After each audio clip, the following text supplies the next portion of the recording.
Bonjour à tous, voici le programme de la séance. Nous allons débuter par le bilan de la séance 3, qui portait sur la suite de la nouvelle rhinocéros, puis nous débuterons une séance de conjugaison en analysant des formes verbales. Nous observerons ensuite la formation. Vous aurez un exercice d'entraînement à réaliser, puis vous pourrez réaliser le QCM qui se trouve sur Pronote. Passons au bilan de la séance 3. Il faut le recopier à la suite dans le cahier. Ce passage rejoue la scène présentée dans l'Incipit. Jean et le narrateur sont à la terrasse d'un café. Un rhinocéros surgit, et au lieu de parler de l'événement étrange, les personnages ont une conversation qui tourne autour du sujet. Le lecteur peut éprouver un sentiment de lassitude, car les mêmes actions se répètent. Nous avons l'impression que l'histoire n'avance pas. Cependant, à travers les dialogues, le lecteur comprend que l'auteur cherche à mettre en évidence l'absurdité du langage. Un langage qui n'aurait plus de sens, puisque le discours du logicien devient insensé et les personnages se ridiculisent, les amis se disputent pour un détail que personne ne peut vérifier. On peut néanmoins voir apparaître les signes de l'humour de l'auteur qui se cite dans sa propre nouvelle, puisque le narrateur dit « Je n'avais vu aucune des pièces de Ionesco ». Et l'auteur se moque finalement du chat écrasé en disant « La pauvre femme en larmes tenant toujours dans ses bras et la berçant, la masse informe, sanguinolente de ce qui avait été son chat ». Ici, la tonalité pathétique du passage prend une dimension plutôt comique. Faites pause afin de recopier ce bilan et nous passerons à la séance 4. Séance 4, le conditionnel. Reconnaître et conjuguer au conditionnel présent et au conditionnel passé, identifier les valeurs du conditionnel. Activité 1, analyse. Vous avez deux phrases qui apparaissent en vert et qui sont extraites de la nouvelle Rhinocéros. Répondez aux questions suivantes. Quel temps identifiez-vous dans les deux phrases? Le narrateur est-il sûr de lui lorsqu'il prononce ces deux phrases? Faites pause afin de réaliser l'activité et nous passerons à la correction. Les temps utilisés dans ces deux phrases, à savoir devrait et porterait, sont deux temps différents mais qui se ressemblent.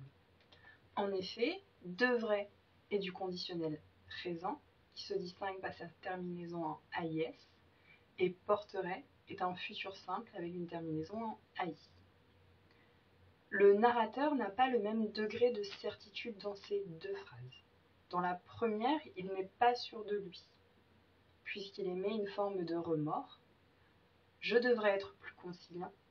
Il regrette donc de s'être emporté à l'égard de Jean. Alors que dans la phrase numéro 2, « Je n'ai pas de cornes, je n'en porterai jamais », le narrateur est sûr de lui, il avance un fait certain. On peut donc dire, bilan 1, le futur simple porterait exprime une action dont on est sûr, alors que le conditionnel présent devrait exprime un fait incertain. Faites pause afin de prendre votre correction et de noter le bilan. Nous passerons à l'activité suivante. Activité 2, observation. Indiquez les terminaisons du conditionnel présent, quelles remarques pouvez-vous faire? Soulignez le radical et indiquez l'infinitif de chaque verbe, quelles remarques pouvez-vous faire? Appuyez-vous sur les trois verbes qui vous sont donnés en exemple pour réaliser cette activité. Faites pause avant la correction. On observe que les terminaisons sont toujours les mêmes, quel que soit le verbe. AIS, AIS, AIT, IONS, IEZ, AIENT. Ces marques de personnes doivent vous rappeler les marques de personnes utilisées à l'imparfait puisqu'il s'agit des mêmes terminaisons. Maintenant, si l'on s'intéresse au radical, on peut observer qu'il est le même à toutes les personnes.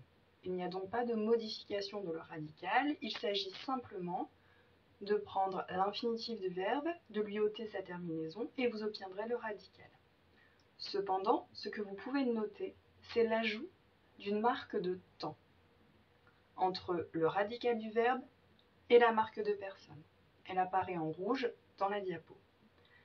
Il peut s'agir du R, comme pour le verbe devoir, de ER, comme pour tous les verbes du premier groupe tels que chanter, ou de IR pour la plupart des verbes qui vont se terminer par le son IR.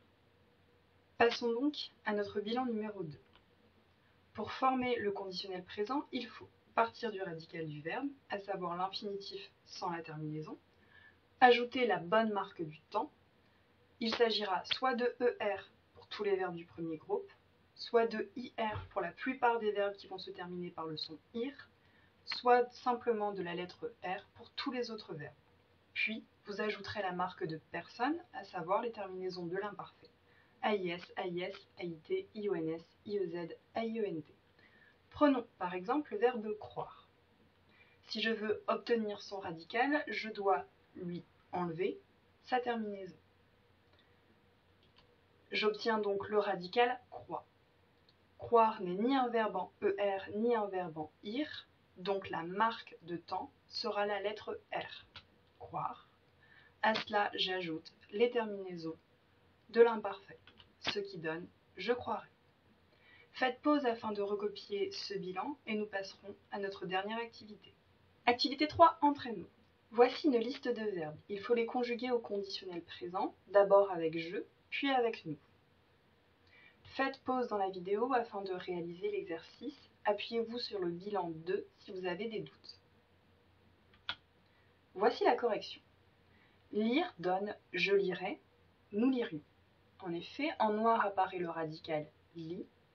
La marque du temps est R puisque le verbe lire ne se termine ni par le son IR ni par ER.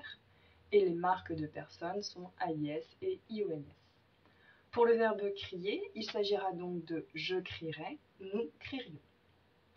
Crier est un verbe en ER, donc à son radical cri, je rajoute la marque du temps ER, puis la marque de personne. Finir donne je finirai, nous finirions. Attention, être est un verbe irrégulier. Son radical est donc le suivant, SE, ce qui donne je serai, nous serions. Notez que la marque du temps est présente, il s'agit du R, ainsi que la marque de personne. Ce qui change pour les verbes irréguliers au conditionnel présent, c'est donc le radical. Pour le verbe parler, qui est un verbe en ER du premier groupe, la formation est tout à fait classique. Parle radical, ER marque du temps, AIS marque de personne. Avoir est lui aussi un verbe irrégulier. Son radical sera AU. J'aurais, nous aurions. Le verbe venir est lui aussi irrégulier. Je viendrai, nous viendrions. Pour le verbe appeler, il s'agit d'une petite particularité puisque le verbe se termine en ELé. Il faudra doubler la consonne pour faire le son est. J'appellerai, nous appellerions. Pour le verbe essayer, verbe qui se termine en YER, le Y va devenir un I. J'essaierai, nous essaierions. Pour le verbe acheter, il va falloir ajouter un accent grave. J'achèterai, nous achèterions. Faites pause dans la vidéo afin de prendre votre correction et nous passerons à une dernière étape de bilan à partir de cette activité d'entraînement. Bilan numéro 3. Il existe certains verbes irréguliers dont voici la liste. Il faut les connaître. Pour rappel, ce qui est irrégulier, ce n'est pas la fin, la terminaison, mais le radical. Il faudra donc apprendre par cœur ces radicaux.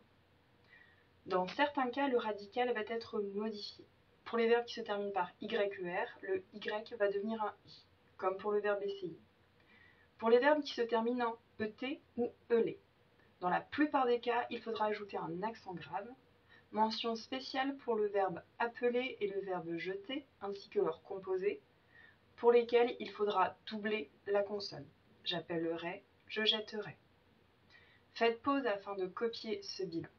La séance est à présent terminée. N'oubliez pas d'aller compléter le QCM sur Pronote. Au revoir.